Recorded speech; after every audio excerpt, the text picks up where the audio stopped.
OBEs, but instead you instead of OBEs, you said you spent all the time talking about awakening. But it made me wonder, what's the point of an OBE if it doesn't lead to awakening?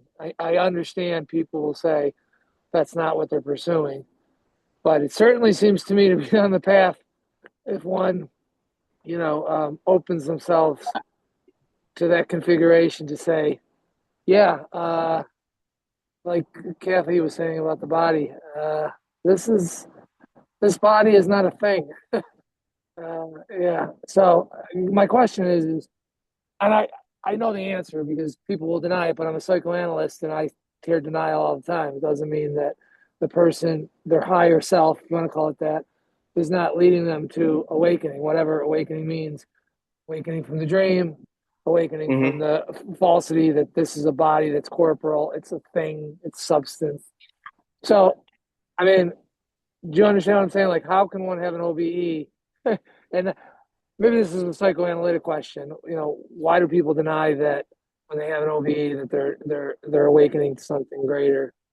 Uh, Maybe they're afraid. I don't know. What do you think? Oh, why they deny that OBE is related to awakening? Yeah, like why? Do you see that when people are talking to you about OBEs that they're in concert with their awakening? Or I mean, generally, what I've heard online, is OBEs or talk about just OBEs. It's like lucid dreaming. Oh, it's lucid dreaming. People don't see the trajectory that they're on, and I mean, maybe it's because, again, uh, it seems to me to be obvious. And like I said, just because one is being led by the silent knowing towards something Yeah. bigger, and maybe the question to you is would you want to encourage someone, a student who comes with an OBE, to awaken more fully? I mean, as a therapist, I'm often cautioned against it. I'm like, well, there's not much I can do about it. If it's there in the room, and I just, it's like seeds, just try to water them, and if it sprouts, it sprouts. But I mean, again, I don't see them as separate, but I understand that people can bifurcate and say, no, it's the OBE. I'm leaving my body. I still want to believe in this body, this thing, this meat suit. It's real. So that's fine. I get it. It's scary. It's scary to move into, these dimensions. But what are your thoughts about the Yeah, attack? yeah. I mean, the only reason I teach OBE is for awakening. It just comes through the route of guidance. That's the caveat, right? Or I guess that's what would make it different.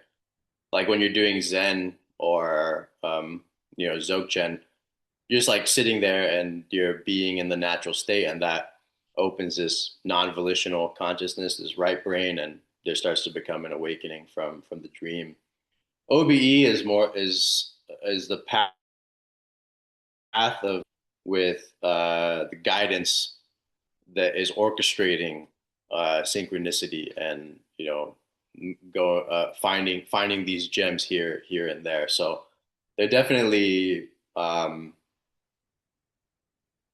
don't know if I could say that they lead to the same place, 'cause that would be a leap, but they do lead to it definitely does lead to awakening. Tom Campbell is one of the good examples. He talks about the larger consciousness system, and I think he's touched on Satori and things like that as well. So they're not mutually exclusive. It's just that a lot of lucid dreaming and OBE is similar to like the approaches that some people may take with psychedelics, right? Just the exploration of other realities and contact with different types of beings and understanding more about, for example, Terence McKenna. One of the big things that he was looking into was time. How time works. I think one of those beings, he calls them these logos deities or these logos entities, told him that the present moment is comprised of four other moments in time.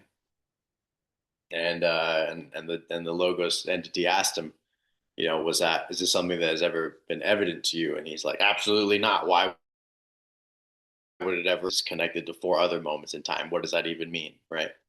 So this type of stuff is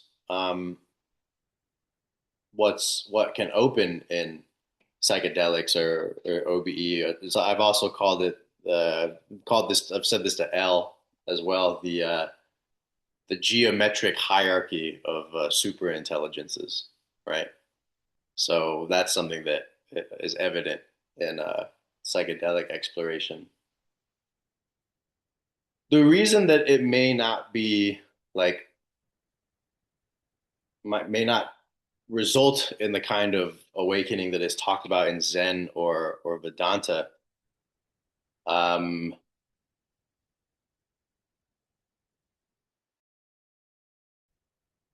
and this is an argument that lots of people in non-duality would make, is that because there's a fixation with experience at all, yeah, because there's a fixation with the relative dimension with experience, that that fixation um, isn't necessarily related, or it may be in the opposing direction of um, the falling away of self, or the cessation of the conceptual egoic mind.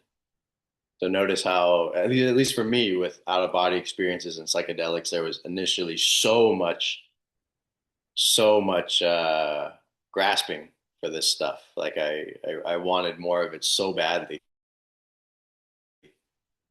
and I think that's part of the process of developing the skill and the capacity to navigate these different rooms of consciousness. But yeah, the reason Zen and a lot of non-dual traditions kind of like poo-poo the supernormal stuff is because it doesn't necessarily result in the falling away of grasping. It can, but doesn't necessarily do that. And but the rebuttal is you could do meditation for a long time and put on robes and do these rituals and do these retreats and do these mantras, and the whole time you're grasping. So the argument goes both ways as far as I'm concerned. That's really helpful. Thank you. Yeah, yeah, yeah, yeah. It's not. This is the thing. It's not what happens. It's not what we're doing as practitioners. It's, is the presence of grasping there or not, right?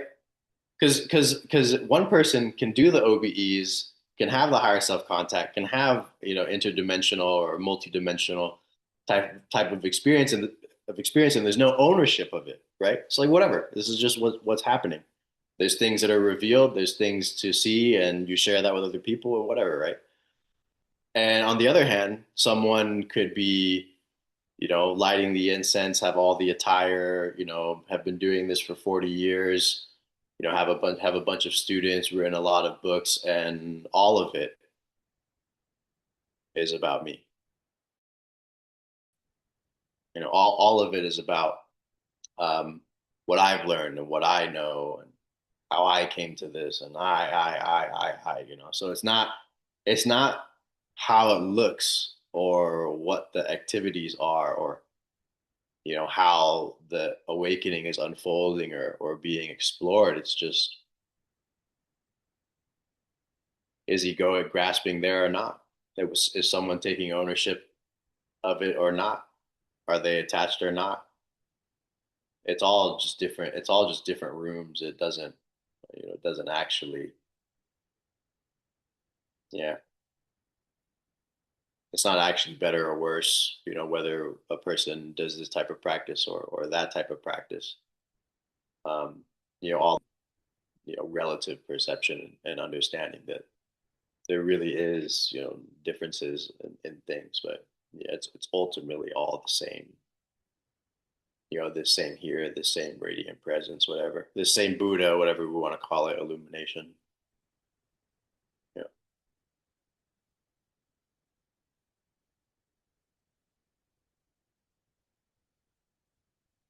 Okay, so let's do 20 minutes of sitting, and then we'll continue with the rest of our time.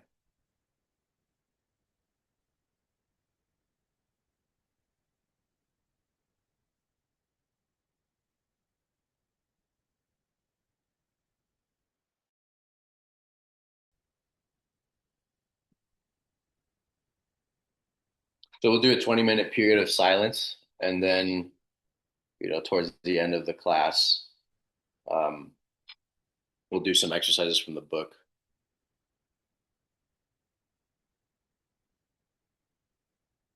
and we'll see where everyone's at. If most of us are still at day 14, then well, I'll just see how many people are past day 14 and how many people are before it or around it.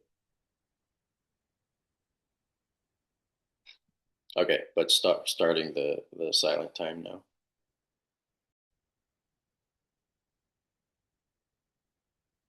Well, before we resume with the um, 90 days mastering astral projection, uh, who here is actually past day 14?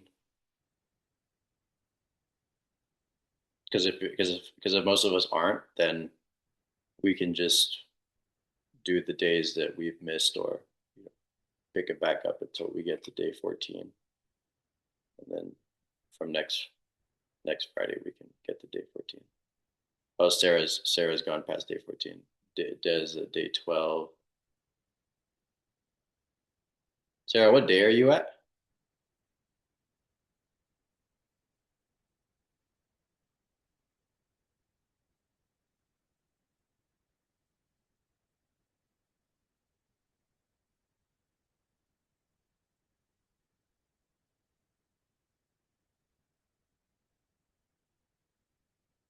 Oh, okay, fantastic. All right, great. Okay. So gateway tapes. You've been using them regularly. That's good.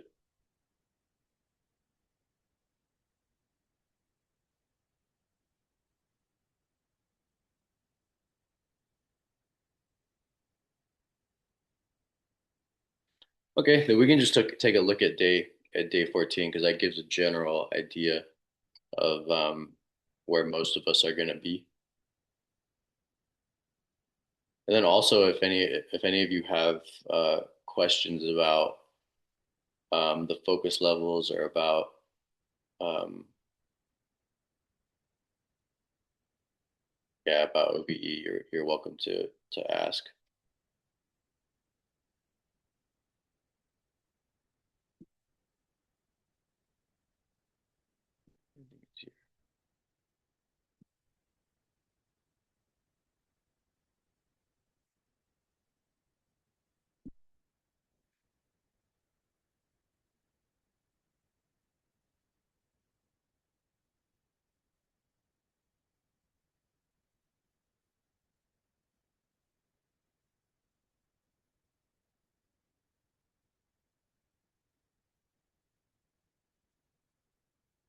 We didn't go over 14 last week, right? We were doing like day 7. Yeah, we were, because this was just the energy bouncing.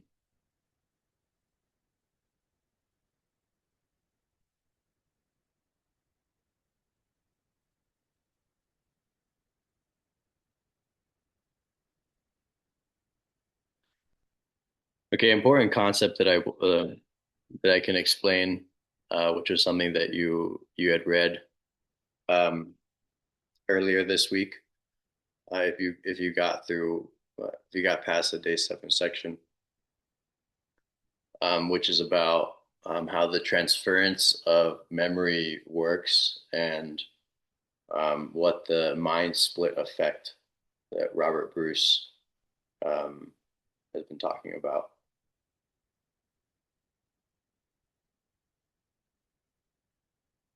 So the previous so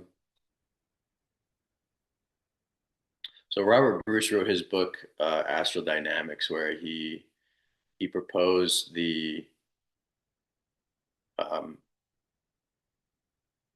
the idea that there's not actually a ejection of one's spirit outside of the physical body at all,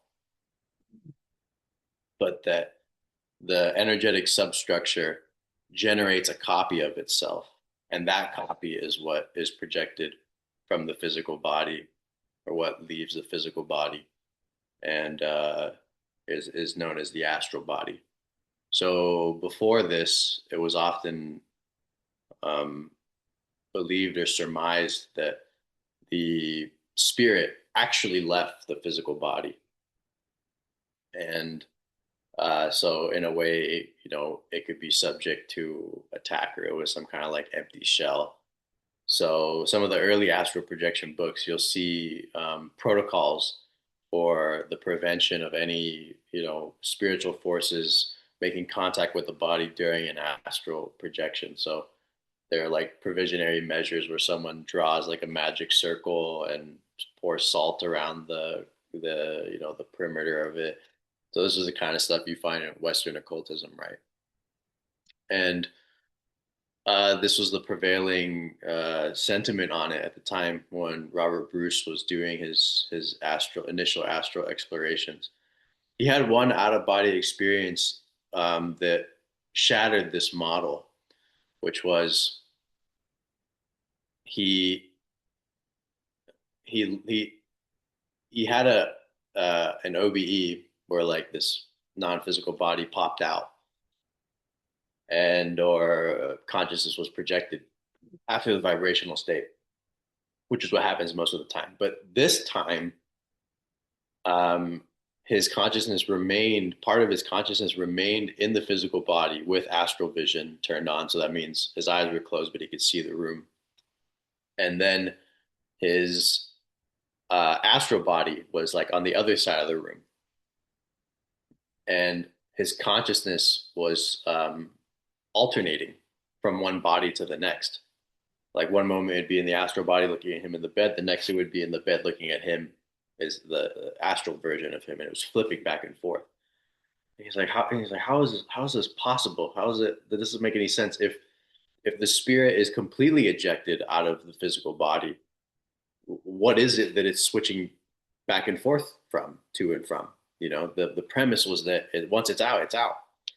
So he tested this a few more times, and he called it the mind split effect, which means that um, when a person has an out of body experience, or when the astral body is um, when the astral body leaves the physical body, that there's basically the physical consciousness shifts into the astral consciousness, and if that shift is missed, what will happen is that the vibrational state will occur, and then you'll have this sense that something left or that something shifted or changed, but for some reason you're still in your body. So what happened was the astral what is now termed the astral double. The that the astral body did leave the physical body. Like it actually was there actually was a separation, but the transference of consciousness was missed. Didn't occur. So it's the way that astral projection experiences and out of body experiences are recalled is exactly like dreams. So you remember the out of body experience after it occurs. So I'll give you an example exactly how this works, and this is really one of Robert Bruce's contributions to this field. So let's say I do wake back to bed. So I wake up at 4 in the morning. I read for a little bit and meditate, and then get in my recliner chair and go have an out of body, try to have an out of body experience.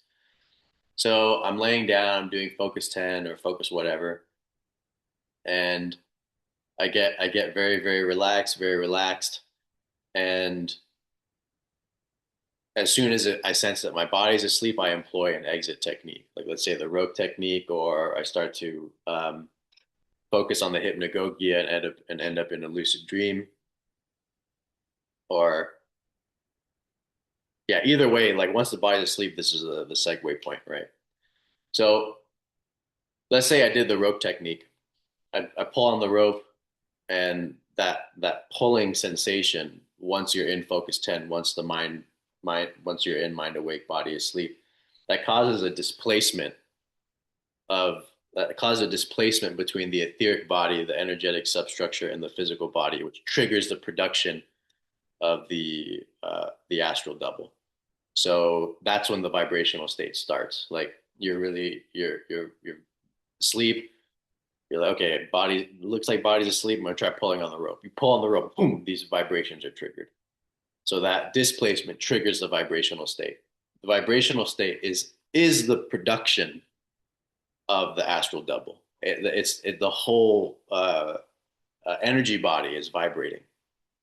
So this vibrational state continues, it develops. That's and then the consciousness then begins to move out of the physical body. So this can happen before or after, actually. To be clear, you sometimes the rope triggers the vibrational state, and then sometimes you pass through the vibrational state, but then you're still in the body. So you have to do the rope technique, and then you pop out. So when the popping out occurs, either you pop out, you roll out, you spin out, right? When that occurs, there's you've now shifted out of the physical waking state consciousness. So anything that happens after that point will be recalled like a dream. So you can pop out, and then let's say you say higher self now. You say higher self now. That's the thing I recommend everyone to do. It's like the silver bullet. Just as soon as you pop out, say higher self now. You say higher self now, and who knows what can happen next. You end up in the mainframe, end up in the center of the universe, end up in clouds floating before this sphere of light, whatever. And upon returning, or upon the consciousness returning to the physical body, let's say there's this experience of floating down, floating, falling back down into the physical body. If at the moment the astral body makes contact with the physical body again, or at the moment that the um, you know perceiving consciousness unit returns to the physical body, um, if the experience is forgotten at that moment, right when you wake up, it'll be as if the whole experience didn't happen at all. It's really strange. So it's recalled in the same way that dreams are recalled. So I have a lot of out of body experiences where this whole thing happened out of body or whatever, and then when I woke up, there was no recollection yet. So there's like a couple minutes, like 2 or 3 minutes, where it's just like a normal morning, like you just wake up, and then bang, you recall it like a dream, and then the memory chain connects, and you have recall of the whole thing. You're like, holy shit, what the So that's how it happens. The out of body experience is recalled in the same way that a dream is recalled. So that effect of the uh, the energy body, or the etheric body, um, producing this double, and thus making it possible for people to have this dual split consciousness phenomena and out of body experience, which I've had. I mean, I'll give you an example of it. Similar to Robert Bruce's, but more, yeah, it was a bit different. Like I projected out of my body, so I was in the corner of my room looking at myself in the bed, but my consciousness wasn't switching back and forth. It was experiencing two consciousnesses simultaneously. So imagine like me and Fabian are here, right? So imagine I become Fabian. So I'm talking to Fabian as me, but then I'm also Fabian talking to me, like looking at me. So this consciousness split happens. And the strange thing about it was that in the astral consciousness was aware of what was happening. Like it had projected itself, right? But the physical consciousness that was in the bed um, was seeing a shadow in the corner of the room and was freaking out. So like my mind was experiencing two realities simultaneously, and both those realities were reacting completely differently to the same situation. The astral consciousness knew what had happened. The physical consciousness was under the impression that the out of body experience was a failure, a failed attempt, and that there was now a freaking apparition in the room. So the me in the physical body was freaking out, actually freaking out at myself, literally. It was literally freaking out at myself. That's actually what was happening. So once the experience proceeded and then the full memory chain clicked in, I had the recall, and of course the fear was gone. But it was still it was interesting because it experientially proved to me that Robert Bruce's mind split effect was real. The reason the mind split effect is an important theory in astral projection in out of body experiences because it explains how memory works in this process. Like, notice how once that projection had occurred, the astral version of myself um, had like recollection of the separation, right? So there was no that was its basis for experience and perception. The aspect of consciousness that was still localized to the body and had the astral vision, it did not have that same chain of memory yet. So it had a completely different um, perception of what was happening based on that. So because of how memory works uh, in out of body experience and in the phasing between consciousness states, we find these types of anomalies or phenomena, or like, why, how is it possible that I remembered an out of body experience, like an hour after I woke up, or in the middle of the day I remembered, oh, last night I had a lucid dream. It's because they're processed in the same way that dream memories are. you know the the continuity of memory is the reason we're able to know that we had an experience at all. If there's no recollection that it happened, it's literally as if it didn't happen, which is very strange and peculiar, actually. Yeah, like if I didn't have the memory of what happened an hour ago, it didn't happen as far as I know. That's part of how experience and perception is structured. Is based on memory. So the reason that we're doing the dream journaling, the reason that we're yeah, primary reason for dream journaling is because of this. Because you can be having out of body experiences right now. I mean, last night, and you wouldn't know because there was no recall. So that's the importance of it. That's why it's quite critical.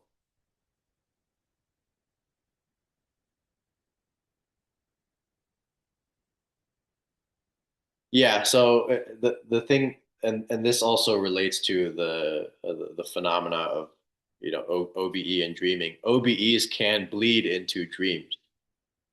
So think of it like this: like you have multiple layers of a cake, right? So you have multiple layers of consciousness. So you have the physical layer of consciousness, you have the dreaming layer, you have dreamless sleep. So that's all related to the physical layers, and then you have the layers of the astral consciousness. So excuse me, let me redo that because that's a bit confusing. So physical layer perceptions, let's say dreamless sleep, you have dreaming consciousness, and then you have OBE or astral consciousness. And all of these four layers of consciousness or experience are experiencing different things. So if you get recall of the physical layer when you wake up, you'll have the experience and the memory of just being paralyzed and sleeping there the whole night and knowing that your body was breathing. So like if you've ever gone into focus 10 and you start to hear yourself snoring, that's an example of physical layer memory and perception that is there after the onset of sleep. So dreamless sleep is another layer. The dreaming consciousness is another layer. So that's like your stream of mental processes. But because the physical body has shut down, you actually inhabit those mental pictures and images. So the astral consciousness is like right there, right above that. So that's why you can have an OBE initially. You exit from the out of body, you exit from the body. You're in the room of your house, and then you step outside the front door, and suddenly you're like in Harry Potter land. Like you had the full separation, right? You had the vibrational state, you did the exit, all of this, and then somehow you're going down the road, and then suddenly there's like chickens, there's like human-sized chickens walking around. So that means that the astral consciousness has now dipped into the dreaming consciousness. You're getting recollection of both of those layers. They're getting mixed up. So that's what's happening. To differentiate between lucid dreaming and out of body experience is just pertaining to this. Like right in that layer between OBE and astral consciousness and dreaming consciousness, the lucid dream is like right there in between those two, and then it goes into the dream. Whereas with the out of body experience, that trajectory is like upward and outward, you could say. So many lucid dreams can turn, or sorry, many astral projections or out of body experiences can turn into lucid dreams. Lucid dreams can turn into out of body experiences. But the defining factor is the vibrational state and projection of the astral double. The That doesn't happen in false awakenings or in lucid dreams. And then as the out of body experience progresses, it becomes more refined and, like you said, removed from the traces of ordinary space time, our physical life here. So yeah, another difference between lucid dreaming and out of body is that in lucid dreams you're dealing with the content of your own imagination and your own archetypes. And of course, in the out of body experience in an astral projection, you're in shared reality systems. So afterlife territories, things of that nature. So the line is hard to distinguish, though, especially initially, because initially the two experiences are quite similar. So it takes time. Like a lot of OBEs, the first place you're in is your bedroom, and a lot of lucid dreams, the first place you're in is your bedroom. So the difference I found though is that one like surefire way is that when I say higher self now in a lucid dream, there's then an ascending out of the dreamscape. So if you were initially in a dreamscape and you say higher self now, or you convert the lucid dream into an out of body experience, um, you know that the projected reality you or the reality you appear in after that was outside the dreamscape. So like there's literally a phasing out of the dreamscape. It usually happens like this. You become lucid, you phase out of the dreamscape, you appear in the physical body, but the physical body is paralyzed, it's a sleep paralysis, and then bang, and then you're out from the physical body and you're in the out of body experience. There's a tunnel of light, there's hyperspace drive that you move through. All of these phenomena that are very specific to phasing of consciousness into higher dimensions, those don't happen in the dreamscape. They just don't. They're not phenomenologically characteristic of dream realities. So in the dreamscape, you could fly from one place to another, right? In your little dream body, like Superman. But when you phase realities in the out of body experience, it's literally like in the Millennium Falcon, hyperspace, you appear somewhere else, pass through a portal, whatever. You know, it's just a very different uh, reality structure, very differently. So further exploration is what helps you distinguish between the two. And there was one point here that So if you're not following along with the daily steps, that's fine. Like you don't have to, you know. And some of you have other practices and things that you're focused on, so you don't need to worry about um, not doing OBE and lucid dreaming right now. Like this series is always here, these recordings are always here. You can take it up when you feel like it. Either way, sitting in Sangha for this is a kind of transmission. It's a kind of higher self and out of body transmission in of itself. So it has its own benefit. But yeah, you don't need to feel like, oh crap, I am not on day 14. I'm not even on day 7. I'm bad. It's not. Don't worry about it. If you don't want to follow the days because you're not, you know, that's difficult for you, then one thing to do is just to practice focus 10 as much as you're able to. Yeah, so do focus 10 once every other day or something. I just get more used to mind awake, body asleep. That's really the only emphasis that you need for the next, for the first month or the first 45 days, arguably. So I mean, even 60, yeah. It just depends on um, yeah, it depends on where you're at. But yeah, it's not something that needs to be rushed. Like you could take your own pace at it. Um, yeah, so that's okay. But let me see where are we hearing this?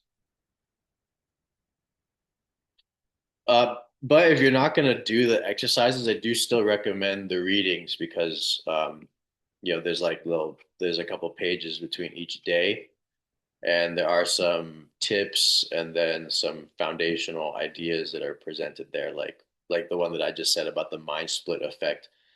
And that's important because there's the assumption that if you leave your body, you're leaving your body vulnerable to spiritual attack, which is not true.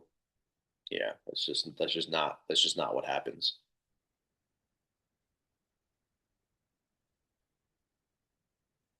Yeah, so by the time we're at day 14, the only thing that's changed is the degree of energy body stimulation. So this is still mostly energy body work, right?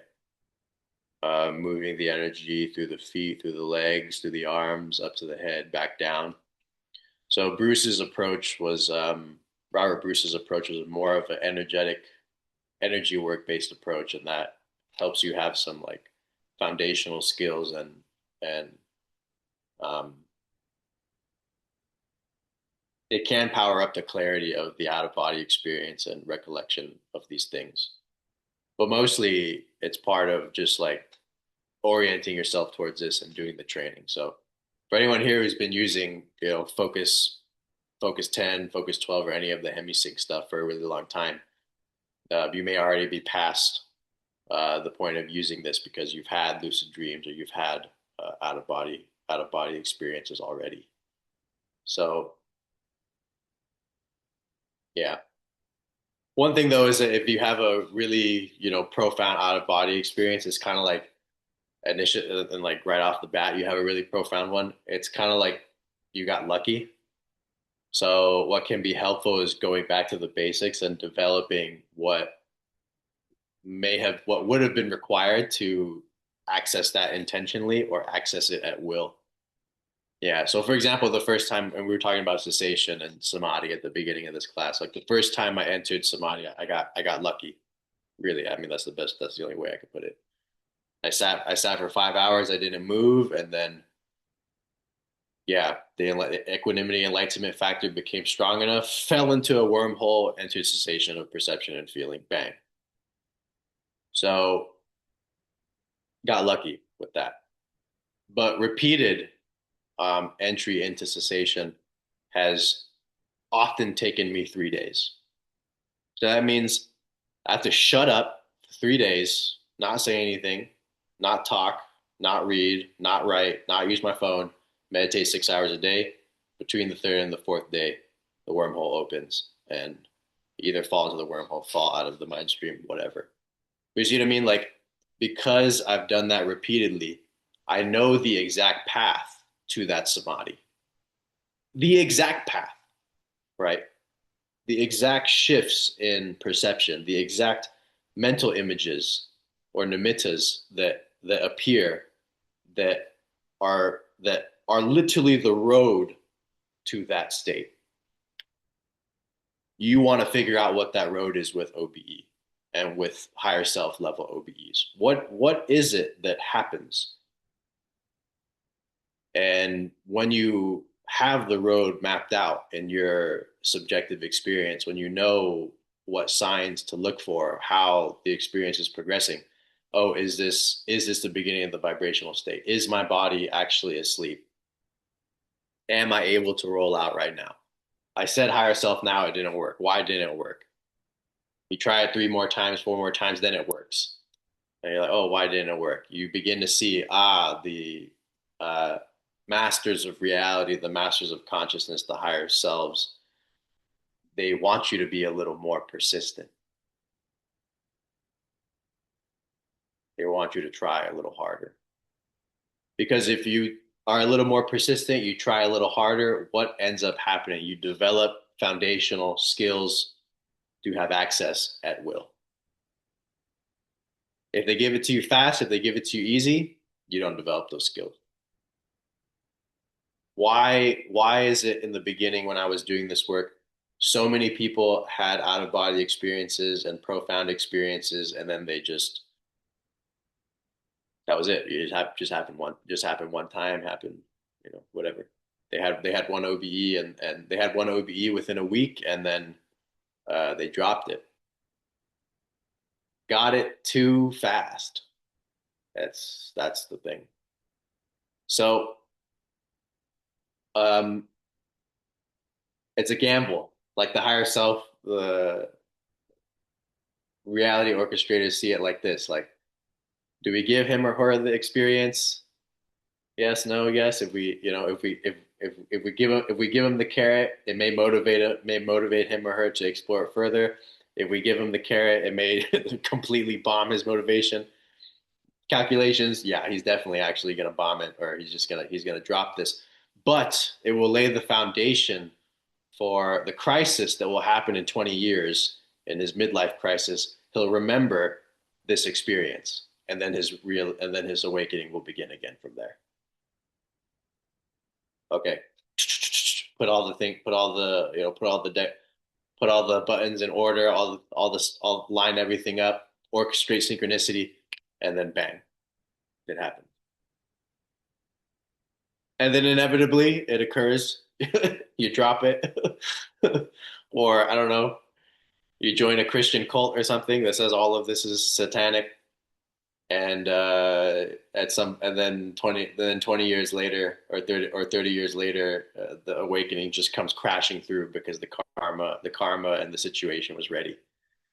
And then you remember, oh, there was this out of body thing that I was doing, and it was so profound. Oh, there was this awakening. I tried meditation, or I met this teacher, and it was so profound. But I just got busy with life, and things happened. I had kids. I had to do this and I had to do that, and then life slows down again at a certain point, or a crisis happens, and then bang, right back where you began. This is very intelligently designed. It is not by accident that you're interested in these things. The number one sign, the most reliable sign, the most powerful sign is interest. Because it's only interest that will make you do the work. Yeah, everything else is can be hit or miss. But if there's interest, if there's drive, you'll do what it takes. Whether it's in OBE or whether it's in any area of your life, you know, um, any other endeavor. This isn't just out of body specific. This is about anything that you feel that you're supposed to do, or that you're drawn to do. Um, the calling and the pull is persistent. And the other sign is that if you don't follow it, you feel that somehow, somewhere along the way, you missed the mark, you know. So I would avoid that. I mean, I avoid to the best that I can. Yeah. When you get the callings, when you get the promptings, there are signs. This is higher self guidance advice. What are the signs that I'm getting an intuitive hit versus this is just my fear and and nonsense, you know? How do I know that something is guidance? How do I know that something's destiny versus just my own, reactive mind, ego story stuff? One of the ways that is known, or that is discerned, and this can be different for every person, but at least in my case, I had to map out what these things were. One of them is persistence of the vision, and another one is I initially don't want it. Yeah, I initially resist the guidance. I'm like, no, I don't want to do that. Don't make me do that, please. No, no, no, this kind of thing. So, but it persists. It becomes this unavoidable thing. It's like it almost starts to haunt you, and that's how the higher self, the level of you outside time, it it it works with you in that way.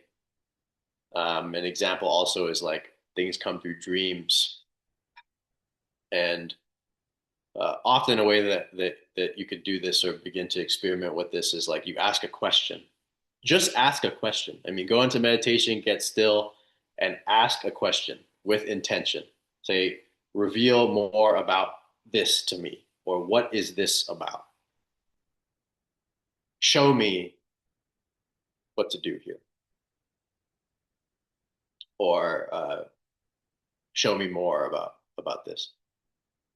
So sometimes the guidance is direct, and it's clear. It's like, okay, just open that door. And other times they want you to choose. Other times they want you to figure it out. Other times it's not just gonna show up in the mail, the answer. But sometimes it does, so you have to play with this. Uh, but yeah, so you ask a question, show me more about this. What do I do? What do I do about this aspect of my creative project? And then just wait. The answer will come. It'll come.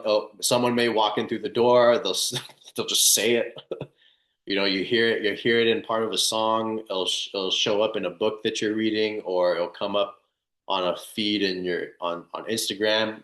It will make its way to you if you're patient and if you're expecting. So that expectation of receiving the answer is part of it.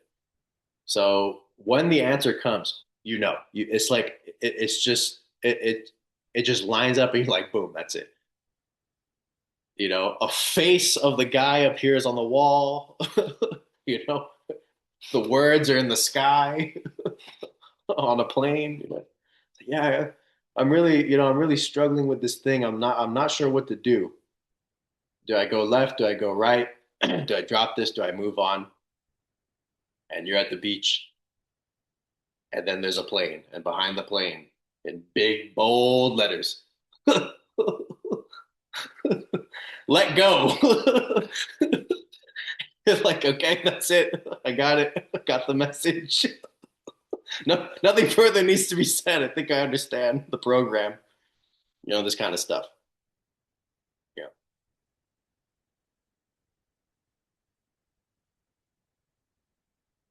Anything else?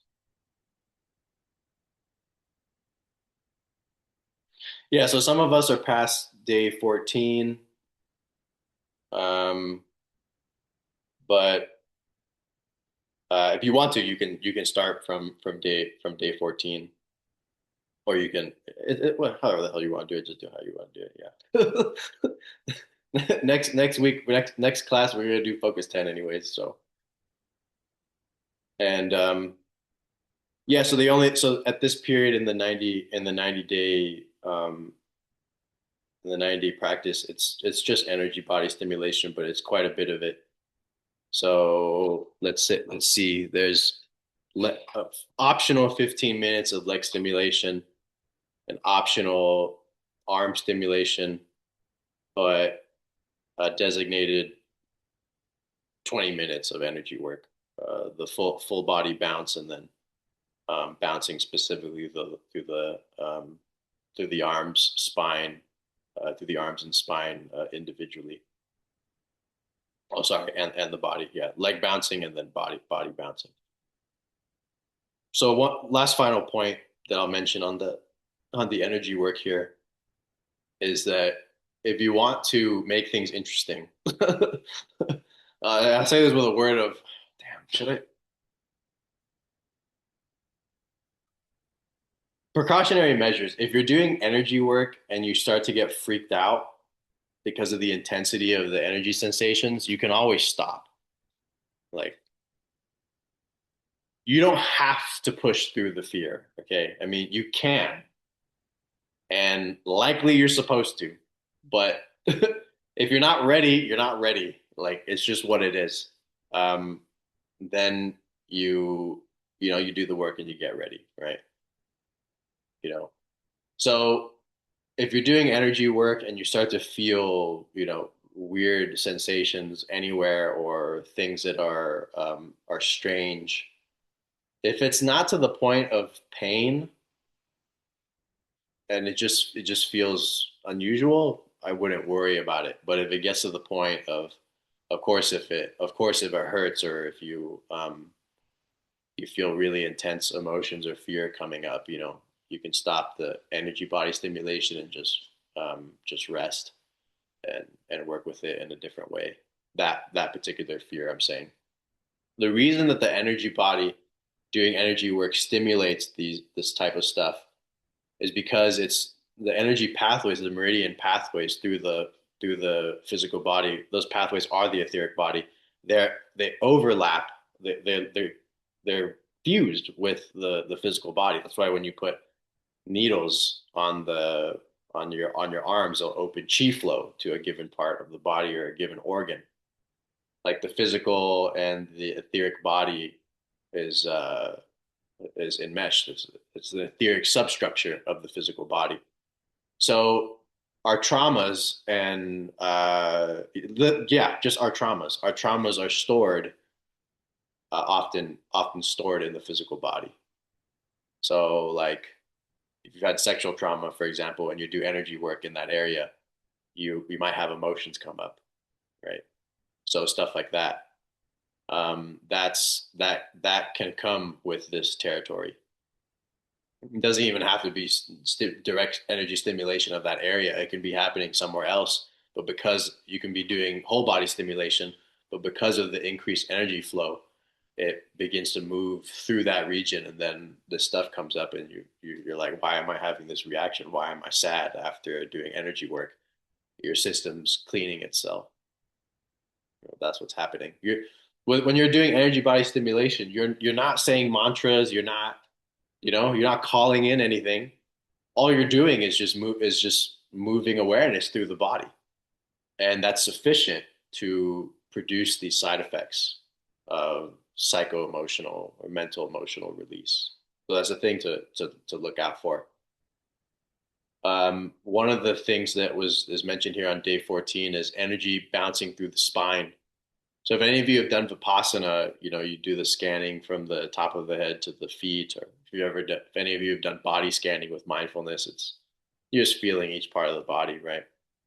So what you're doing with the spinal bounce is you initially begin with scanning from the top of the head and just feeling all the way to the base of the spine, and then moving it back up to the top of the head, and then moving it back down to the base of the spine.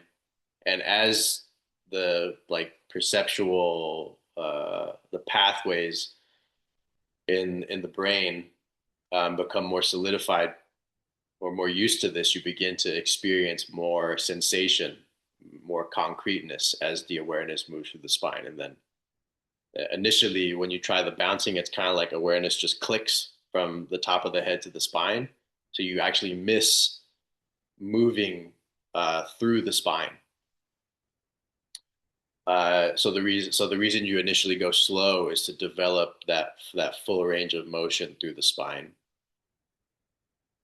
moving moving attention slash awareness. Robert Bruce calls it awareness in this case, just moving that through the spine and then moving it back up, and then um, that spinal bounce alone can cause a lot of phenomena to open, not only in terms of flow of the energy body, but I mean, like, it can improve your astral projection, um, memory recall, and a lot of things significantly. Why?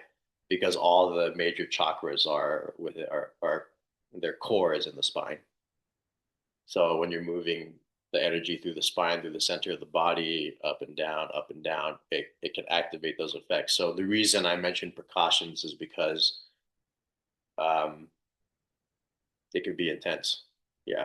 This so for those of you that are doing this, uh, and again, I don't feel bad depending on how much of your time or how much of yourself you're putting into this particular cohort, into this particular skill. But for some of you, it'll help you to put your mind in the frame of, like, with all these new classes, whether it's OBE or whether it's jhanas. I mean, I guess those are really the main ones. But some of you are also like on the Bardos class. You can see this period of your life or of your practice as, like, this is actually pretty hardcore spiritual training. I mean, just to be frank, right? Like, I'm telling you how to do, like, Kundalini. We're doing Kundalini energy spinal bounces now, right? So um, things can open up, So if if you notice you're more irritated, or you notice that your emotions are heavier, it's the result of the training. So you can kind of see this is actually some pretty heavy amount of spiritual work that you're doing, of practice that you're doing. This is like mystery school stuff, okay? Like, on Saturdays, you're doing OBE and lucid dreaming. On Sundays, you're doing jhanas and samadhi. On freaking Fridays, you're doing, like, interdimensional bardo stuff. And then on Thursdays, it's like chill time, non-duality chat, right? But I understand it's a lot of information and it's a lot of training. So see it that way. It's like, oh yeah, this is my year of mystery school training. Like, this is my year of foundational stuff. These skills, you know, you'll always know how to do this after you've done it. You'll have it for the rest of your life. Like, for me, I had to focus on it a lot for 6 months, just to initially have an OBE, just to gain some flexibility with the lucid dreaming, and then it still took years just to have an OBE outside of um, the Earth plane. That took what, right, 24, 23, 24 when that happened. So, like 5 years. It took 5 years, and a lot of you were faster than me, right? It's weird. It's like it seemed like I had it extremely slow, but my students get it mega fast. It's crazy. It's crazy. One of my students, I think he's better than me at it at this point. He has like 4 lucid dreams a week. It's crazy. So, but the progress, the speed of progress for me was extremely slow.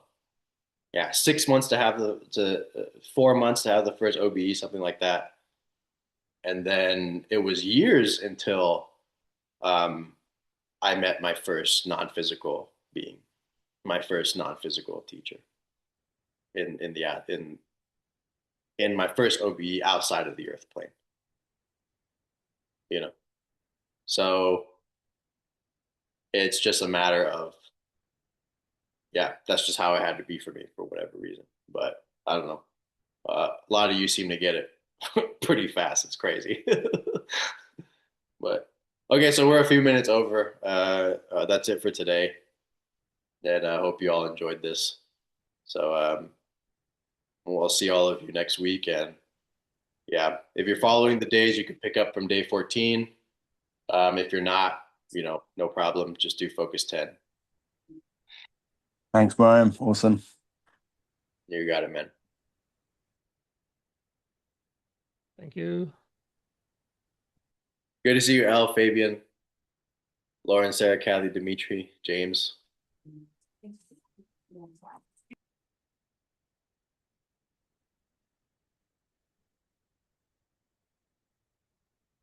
And then Thanks, Ryan.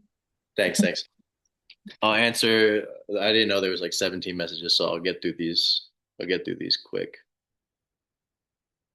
Yeah, had lots of emotion surfacing this week. Yeah, a lot. Exactly. Very negative, heavy emotion. Yeah. Um, the question is, in my experience, how helpful have I found the energy work with my OBEs? I don't do that much energy work, but in the beginning, I did quite a bit, and it was helpful. So it was helpful in the sense that it helped with the initial projection ability. So because of like one time I had an OBE, and this was because of all the energy work I was doing, I was able to feel that I was spinning in a tube, right? So how Robert Bruce recommended it be done is you imagine a plank, feel that there's like this plank of awareness in front of you, and you just like rotate it around your body, and you do that quite a bit. And because of the energy body stimulation that I'd done up to that point, there was quite a lot of movement based on this particular thing. And he had us do it for like a week or something, which was like I think this is in the 90-day projection book. It's probably past day 30, I think. So you're doing this for like a week, and then on the second week you keep the same rotation of a plank, but then you insert another plank, or sorry, you do rotation like this for 7 days, and then you stop that direction, and then you do another rotation like a plank that's a little further out, and you have it rotate the other direction. So you do that for some time, and then uh, you go into mind awake, body asleep, and you do both of them at the same time. And this like opposing movement of energy triggers an out of body experience. It's crazy. So it works. Yeah, it works. It's just not for everyone. So if you don't feel particularly inclined to it, it's not something you need to focus on a lot, but it is a good skill, and it also is in the Monroe system.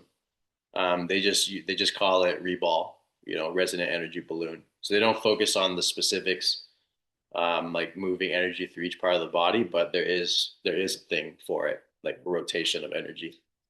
And in the other, like there's two main out of body exploration systems or institutes, right? There's the Monroe Institute, and then there's International Academy of Consciousness. So that's IAC. And the main founder of that was Waldo Vieira and his two students, Nancy Trevillato and Alighieri, I think was his name. So they also have an energy work system. They call it Velo, which is they're all scientists, so they have all these crazy names and acronyms for things. Vertical, energetic, longitudinal oscillation, which is another word for moving the energy up and down the body. Yeah. Yeah, no, nothing wrong at all. Nothing wrong at all. It's totally normal to be feeling all of this pain from energy work and from meditation. So, yeah.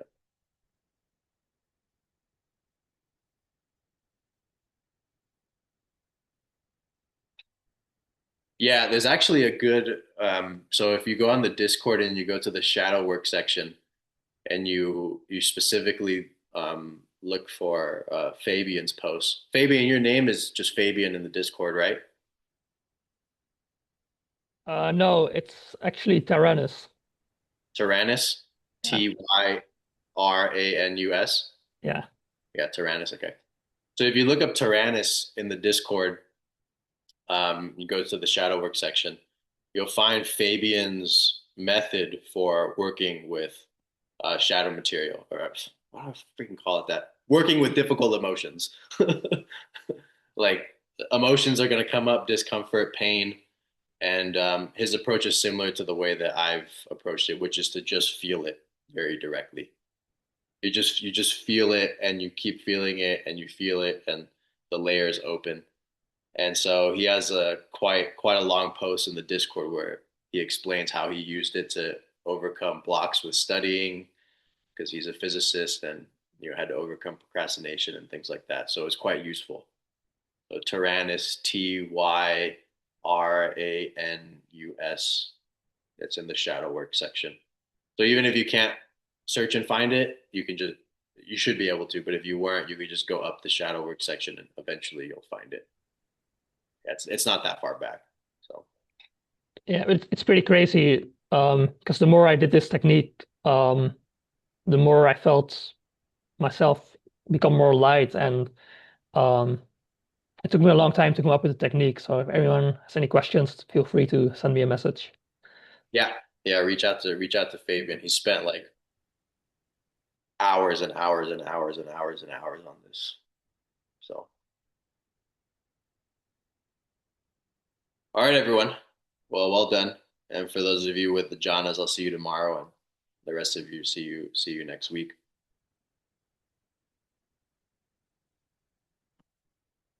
All right. Have a good rest of your Saturday, everyone.